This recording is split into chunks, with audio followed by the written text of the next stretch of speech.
OK សូមស្វាគមន៍មកកាន់ Channel Chandra Official ចឹងថ្ងៃនេះផងដែរខ្ញុំនឹងមកប្រាប់អ្នកទាំងអស់គ្នាអំពី Basic Photoshop ជាមេរៀនទី1សម្រាប់ខ្ញុំដែលខ្ញុំបានបង្រៀនអ្នកទាំងអស់គ្នាចឹងកុំភ្លេចជួយចុច Like ហើយនិង Subscribe ឲ្យខ្ញុំម្នាក់មួយផងដើម្បីទទួលបាននៅវីដេអូថ្មីៗជាបន្តទៀត OK ចឹងយើងចាប់ផ្ដើមមកស្វែងយល់អំពីដំបូងឡើយគឺយើងមុននឹងយើងធ្វើអីក៏ដោយគឺយើងត្រូវតែស្វែងយល់អំពីកម្មវិធីនីមួយៗសិនដើម្បីឲ្យយើងរៀនកម្មវិធីនោះចេះបានរហូតអញ្ចឹងណាបើសិនជាយើងរៀនកម្មវិធីអត់បែបចំណាំអញ្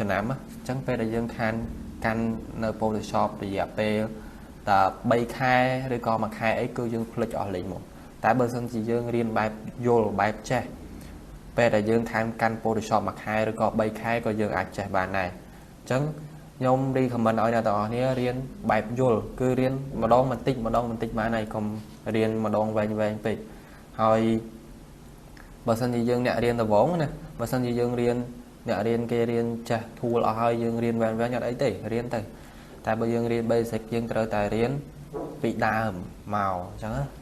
ខ្ញុំប្រាប់អ្នកគ្នាពីដើមអញ្ចឹងដូចជាកន្លែងនេះខ្ញុំប្រាប់អ្នកគ្នាពីរបៀបបង្កើត document ហើយនឹងស្វែងយល់ពី property របស់វាអញ្ចឹងដើម្បីបង្កើត document បានយើងចុចមក create new នេះមកហើយយើងនឹងឃើញផ្ទាំង new document មួយអញ្ចឹងយើងនឹងស្វែងយល់អំពី preset detail and កន្លែងនេះ width and height អញ្ចឹង pixel អញ្ចឹងខ្នាតអីអញ្ចឹងខ្ញុំនឹងប្រាប់អ្នកគ្នានៅឥឡូវហ្នឹងអញ្ចឹងឥឡូវយើងមកសិក្សាកន្លែងនេះបន្តិចអញ្ចឹងកន្លែងនេះគឺជា custom របស់យើងអាចកំណត់បានអត់ទេកន្លែងផ្ទាំងហ្នឹងហើយកន្លែង cellកន្លែង Photoshop អីនេះជា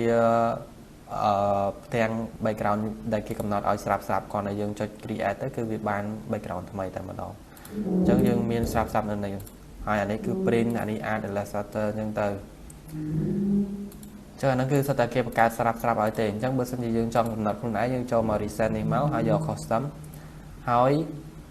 សម្រាប់ preset detail នេះគឺជាឈ្មោះរបស់ poster របស់យើងឬក៏ artwork របស់យើងចង់ដាក់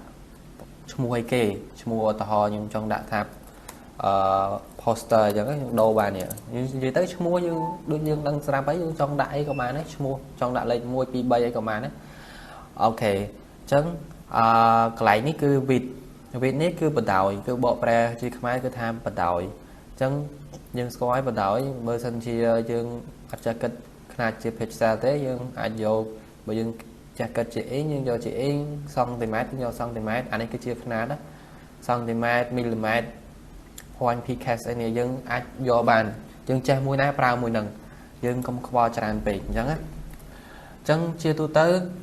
គេបើសិនជាគេធ្វើ banner អីគេយកសង់ទីម៉ែត្រអីឬក៏ pixel នេះគេខ្នាតពីរហ្នឹងគេនិយមប្រើជាងគេអញ្ចឹងខ្ញុំ recommend ឲ្យអ្នកគ្នាប្រើខ្នាតពីរហ្នឹង pixel ហើយនិងសង់ទីម៉ែត្រអ្នកគ្នាអាចយកទៅប្រើធ្វើជា poster ឬក៏ធ្វើជា banner ប៉ាណូអីផ្សេងអ្នកគ្នាអាចធ្វើដោយខ្លួនឯងបានអញ្ចឹងអាកន្លែងនេះគឺជាកម្ពស់អញ្ចឹងកម្ពស់របស់យើងចង់ដាក់ប្រមាណក៏បានដែរឥឡូវជាទូទៅខ្ញុំធ្វើជា poster អីខ្ញុំយកសង់ទីម៉ែត្រហើយខ្ញុំយកខ្នាតរបស់វាគឺ38គុណជាមួយនឹង38ហើយជាខ្នាតដែលខ្ញុំយកទៅប្រើនៅក្នុង Facebook អីជារឿងរាល់ថ្ងៃដែលខ្ញុំផុសហ្នឹងអញ្ចឹង orientation ហ្នឹងគឺវាមានពីរប្រភេទវាមានដេកហើយនឹងប្រឈរអញ្ចឹងអង់គ្លេសគេហៅថា landscape ហើយនឹង portrait ហ្នឹងឯងអញ្ចឹងអានេះគឺជាlandscape អញ្ចឹងអានេះគឺជា portrait ឬក៏ប្រឈរហ្នឹងឯងហើយអានេះគឺជាផ្ដេកអញ្ចឹង default របស់វាគឺវាយកផ្ដេកហ្នឹងឯងអញ្ចឹងវាខ្ញុំអត់ខ្វល់ទេដោយសារតែខ្នាតរបស់ខ្ញុំវា38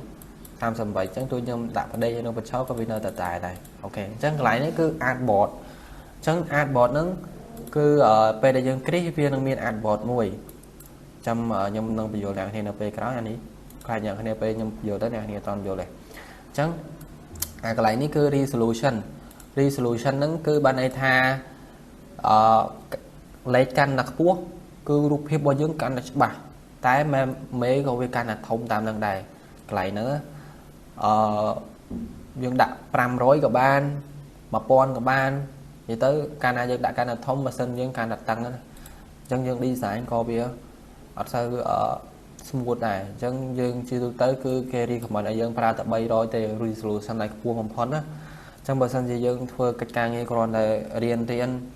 ធ្វើឲ្យទុកចោលធ្វើលក្ខណៈឲ្យយល់យើងយកតែ72ទៅយើងយកទៅប្រើហើយអាហ្នឹងវាអត់សូវច្បាស់ទេពេលយើង design ហ្នឹងឲ្យម៉ាស៊ីនយើងក៏វាធូរដែរ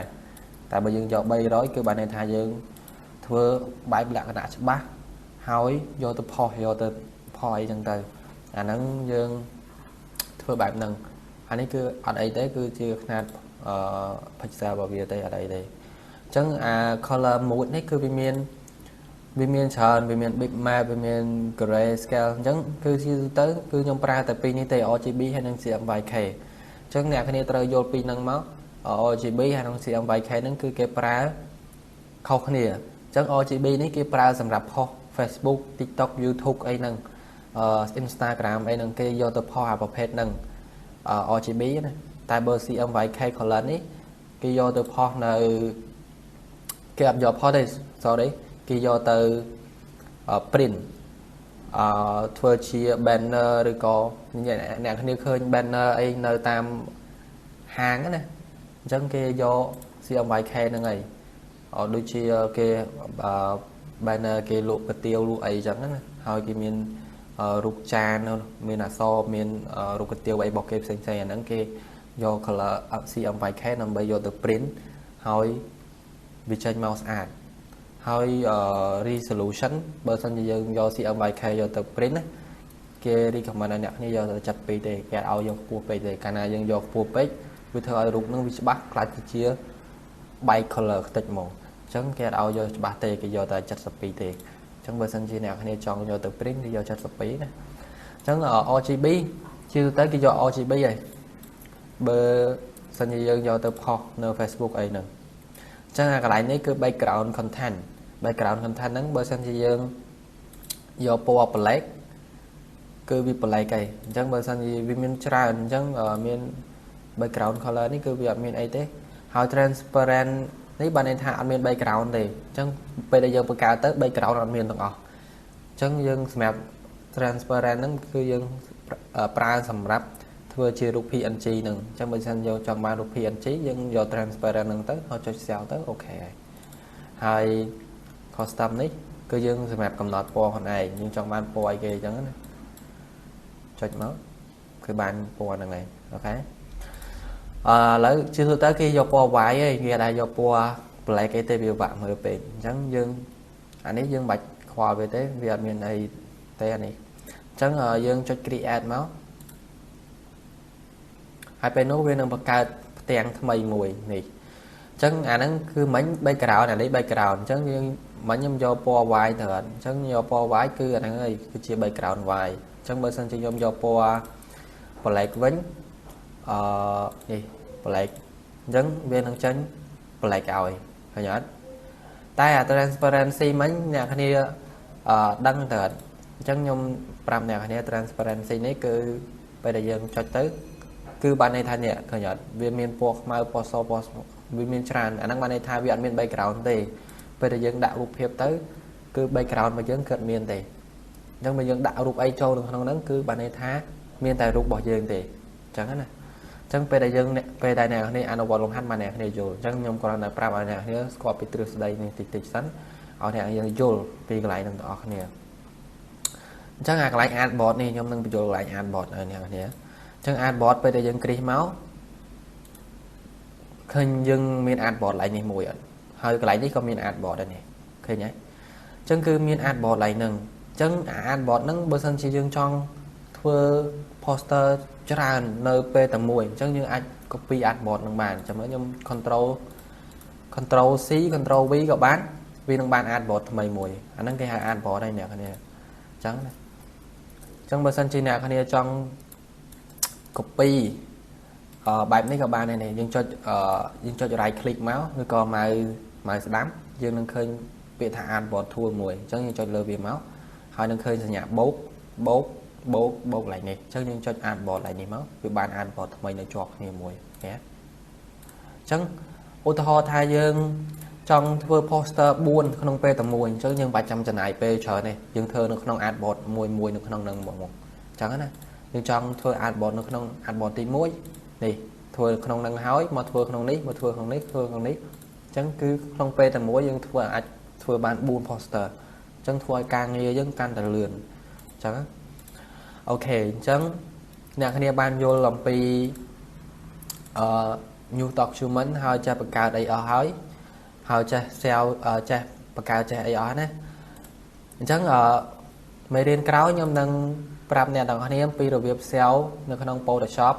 ឲ្យអ្នកទាំងគ្នាស្គាល់អំពី sell អញ្ចឹងពេលខ្លះរៀនពេលខ្លះពេលដែលយើងរៀនចាហើយចាប់តែយើងអត់ចេះ sell សួរថារូបរបស់យើងមានគុណភាពអត់យើងគិតកន្លែងហ្នឹងដែរអញ្ចឹងណា